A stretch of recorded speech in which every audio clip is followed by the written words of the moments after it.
Assalamu alaikum guys, I hope you are all fine. Today is my topic exercise 7.2.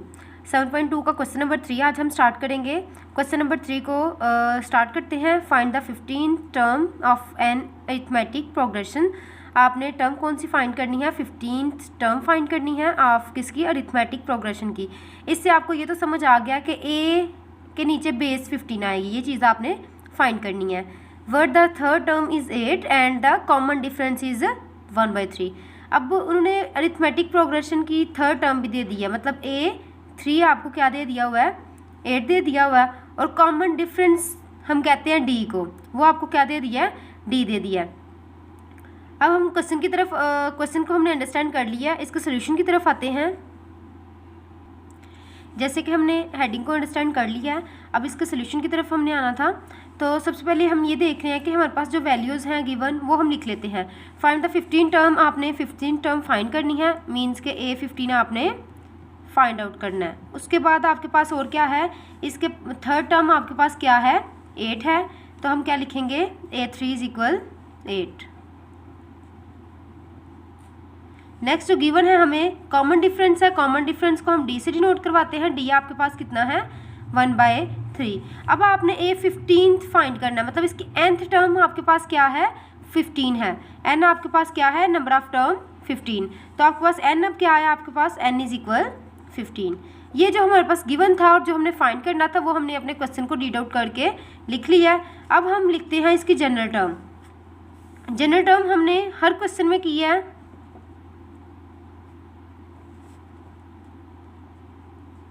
General term हमने पढ़ी थी कि an is equal a plus n-1 into D, ये हमने इसके general term पढ़ी है। अब आप देखें कि अगर हमने A15 फाइंड करना है, इधर हम n की जगह 15 लगा देंगे और उसके बाद n की जगह हम 15 लगा देंगे, d की जगह 1/3 लगा देंगे। लेकिन हमारे पास जो ये वाली a टर्म है और A15 है, A15 तो यहाँ नहीं निकलेगा क्योंकि यहाँ एक वेरिएबल a हमारे पास एक्स्ट्रा बच रहा है जिसकी वैल्यू हमें गिवन नहीं है। तो इससे पहले हम ये फाइंड कर लेते हैं कि A3 से मतलब A3 से हम कुछ ऐसा A फाइंड कर लेंगे। A को फाइंड करने के बाद अब हम इसमें पुट कर देंगे। तो पहले A फाइंड कर लेते हैं, ठीक है। A फाइंड करने के लिए आपने अगेन जनरल टर्म यूज़ करनी है। an is equal a plus n-1 into d. अब आप n की जगह क्या यूज़ करेंगे? A3। इसमें आपने A3 की वैल्यू क्या है? 8। A3 को इन्वॉल्व कर दें। n की जगह 3, a की जगह कुछ नहीं, वो हमारे पास एज इट इज़ आएगा। Okay, a as it is plus n-1, n की जगह आप 3 पुट कर लें, अब इसे कर लें 3-1 into D as it is. अब आप देखें आपके पास और गिवन वैल्यू क्या है? A3 की वैल्यू आपके पास गिवन थी 8, वैल्यू पुट कर देते हैं। 8 इज इक्वल a प्लस 3 में से जब 1 को माइनस करें तो क्या आ जाएगा हमारे पास? 2d, ठीक है। अब आप देखें कि हमारे पास d की वैल्यू भी है थी, d की वैल्यू भी पुट कर लेते हैं। d की वैल्यू हमारे पास क्या है? 1/3। 8 is equal a plus 2/3।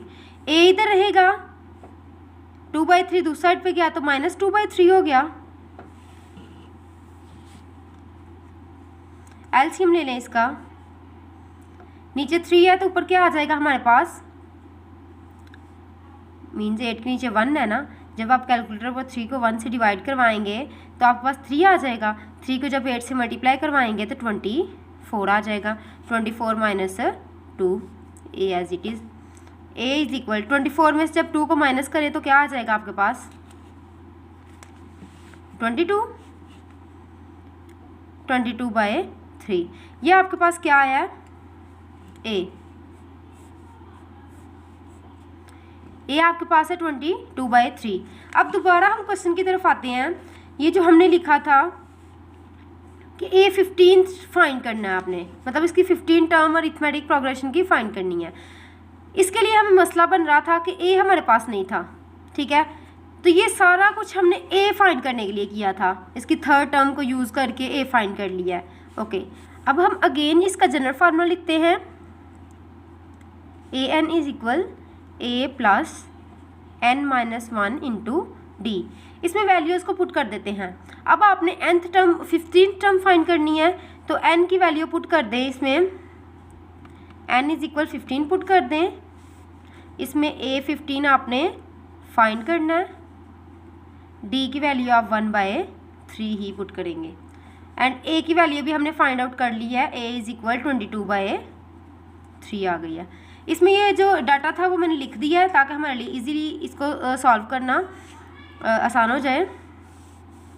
n की जगह 15 पुट कर दें, a की जगह 22/3 प्लस n की जगह 15 माइनस 1, d आपके पास क्या है 1/3, a 15 एज इट इज़, 22/3 भी एज इट इज़, प्लस 15 में से जब 1 को माइनस करेंगे तो क्या आ जाएगा हमारे पास 14/3। ठीक है, नेक्स्ट देखें कि हम a 15 टर्म फाइंड करनी है, तो इन दोनों वैल्यूज़ का एलसीएम ले लेते हैं। जब एलसीएम ले तो नीचे 3 आ गया, जब नीचे वाली सेम वैल्यू हो डिनोमिनेटर तो ऊपर वाली भी एज इट इज़ आ जाता है। ये हमारे पास इसका रूल है।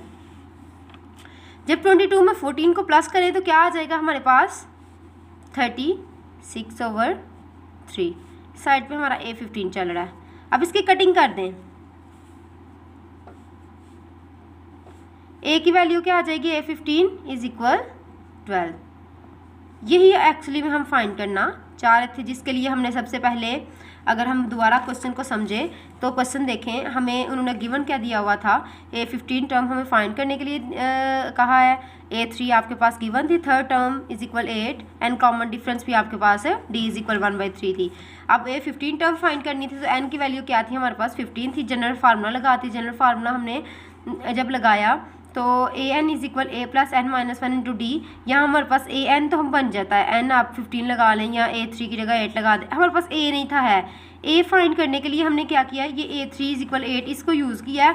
अगेन जनरल फार्मूला लगा के उसमें वैल्यूज़ को पुट आउट किया। पुट करने के बाद आपके पास ये जो एट दी एंड आंसर आया a का 22/3, ये हमारे पास a का आंसर आ गया। उसके बाद हमने क्या किया, उसके बाद हमने जनरल फार्मूला लगाया। जनरल फार्मूला में हमने जहाँ a था वहाँ 22/3 लगा दिया, n की जगह 15 लगाया और d की जगह 1/3 लगाया और इस सवाल को सॉल्व कर लिया। आई होप सो आपको समझ आई होगी। अब हम इसके क्वेश्चन नंबर 4 को देखते हैं। क्वेश्चन नंबर 4 में हमारे पास which term of an arithmetic progression 6 2 -2 so on is -146। अब कह रहे हैं which term of an arithmetic progression, आपने कोई सी टर्म फाइंड करनी है। अरिथमेटिक प्रोग्रेशन का हमें जनरल टर्म जो है, जनरल फार्मूला जो है वो हमें आता है, उसके अकॉर्डिंग हम अपना गिवन लिख लेते हैं या खुद से डी आपको निकालना आता है, डी आपने कैसे फाइंड आउट करना है। सो हम लिख लेते हैं। आपको पता है कि ये nth टर्म जो है हमारे पास वो -146 है, तो ए एन आपके पास क्या है -146। नेक्स्ट फर्स्ट टर्म को you know very well, first term को हम a कहते हैं, a आपके पास क्या है 6। d आपने जब फाइंड करना हो तो आप सेकंड टर्म को फर्स्ट में से माइनस कर देते हैं, तो 2 को 6 में से माइनस कर दें तो क्या आंसर आ जाएगा -4। आपने इसकी nth, अब d भी है a भी आ गया आपके पास, और मज़ीद हमें क्या चाहिए, a n भी है, a भी है, d भी है। अब आपने फाइंड यहाँ क्या करना है, n आपने फाइंड करना है, क्योंकि उन्होंने हमें ये नहीं बताया इसकी 15 टर्म फाइंड करें या 16 करें या 2 करें, हमने n इसका फाइंड करना है। ओके, अब इसका जनरल टर्म लगाते हैं। जनरल टर्म हमारे पास क्या थी, a n is equal a plus n minus 1 into d. अब आप वैल्यूज़ को पुट करें, ए एन की वैल्यू आपके पास क्या है -146 इज इक्वल a आपके पास 6 है, प्लस n की वैल्यू आपने फाइंड करनी है n-1 एज इट इज़, और d की वैल्यू आपके पास क्या आई है -4। -146 as it is equal 6 plus आप -4 को n से मल्टीप्लाई करवा दें तो क्या आ जाएगा -4n minus minus plus 4 1 time 4। Okay, अब हम ये ब्रैकेट ओपन कर लेते हैं। -146 as it is, 6 as it is, plus minus minus 4n plus 4। Next हम देखते हैं -146 एज इट इज़, 6 को 4 में प्लस करें तो आपके पास क्या आ जाएगा 10 आ जाएगा, 10 माइनस 4n। 10 इधर प्लस हो रहा है, दूसरी साइड पे जाके क्या हो जाएगा, minus 146 minus 10 is equal minus 4n। जब माइनस 146 और 10 को प्लस करेंगे तो हमारे पास आ जाएगा minus 156 is equal minus 4n। n हमारे पास इधर रहेगा माइनस 156 ओवर 4n, माइनस 4 इधर डिवाइड मल्टीप्लाई हो रहा, नीचे जाकर क्या हो जाएगा, डिवाइड हो जाएगा, माइनस से माइनस कैंसिल हो जाएगा। n की वैल्यू आपके पास क्या आ जाएगी, इसकी अगर कटिंग करें 4 1 टाइम 4, 4 3 टाइम 12, बाकी हमारे पास कितना बच गया, 3 बचा, 36 बना, और 4 9 टाइम 36। तो आपके पास क्या आंसर आ जाएगा, n इज इक्वल 39। ये आपके पास वो वाली टर्म थी जिन्होंने टर्म फाइंड करने के लिए हमें कहा था। अब हम इसके क्वेश्चन नंबर 5 की तरफ आते हैं। क्वेश्चन नंबर 5 में हमारे पास हेडिंग क्या है, स्टेटमेंट क्या है, which term of an arithmetic progression 5 2 -1 up to so on is -18। ठीक है, आपके पास ये क्वेश्चन है, इसमें भी आपने टर्म फाइंड करनी है। उसके लिए हम इसमें जो गिवन है वो लिख लेते हैं। ए एन आपके पास क्या है, -118, ए एन इज इक्वल -118। ए आपको पता है फर्स्ट टर्म होती है, ए इज इक्वल 5। डी आपको निकालना आता है, सेकंड टर्म में से फर्स्ट को माइनस कर दें, 2 - 5 आंसर क्या आ जाएगा, -3। इधर एन आपने इधर भी फाइंड आउट करना है, जैसे क्वेश्चन नंबर 4 हुआ था सेम वैसे ही ये क्वेश्चन नंबर 5 है, एन आपने फाइंड आउट करना है। अब आप जनरल टर्म लगा लें। जनरल टर्म हमारे पास क्या थी, a n is equal a plus n - 1 into d. Values को पुट कर लेते हैं। ए एन आपके पास क्या है, -118 इज इक्वल, ए आपके पास है 5 प्लस n की वैल्यू आपने फाइंड करनी है, n as it is n - 1 into D की वैल्यू क्या है, -3। अब हम -118 एज इट इज़ इक्वल 5 भी एज इट इज़, -3 को जब n से मल्टीप्लाई करवाएंगे तो -3n, -3 को जब -1 से मल्टीप्लाई करवाएंगे तो माइनस माइनस प्लस 3 1 टाइम 3 आ जाएगा। -118 एज इट इज़ इक्वल 5 और 3 8 हो जाता है, 8 - 3n। नेक्स्ट 8 इधर प्लस का है, उधर जा क्या हो जाएगा, माइनस का, -118 - 8 इज इक्वल -3n। -118 में जब 8 को आप देखिए माइनस माइनस प्लस, 118 में जब 8 को प्लस किया जाएगा तो आपके पास क्या आ जाएगा, -126 इज इक्वल -3n। यहाँ आपने n की वैल्यू निकालनी है, n इधर रहेगा, -126 के नीचे क्या आ जाएगा, -3। माइनस से माइनस कट हो जाएगा, कटिंग कर लें, 3 1 टाइम 3, 3 4 टाइम 12 एंड 3 2 टाइम 6। तो हमारे पास आंसर क्या आ गया, 42। यह आपके पास 5th क्वेश्चन का आंसर आ गया।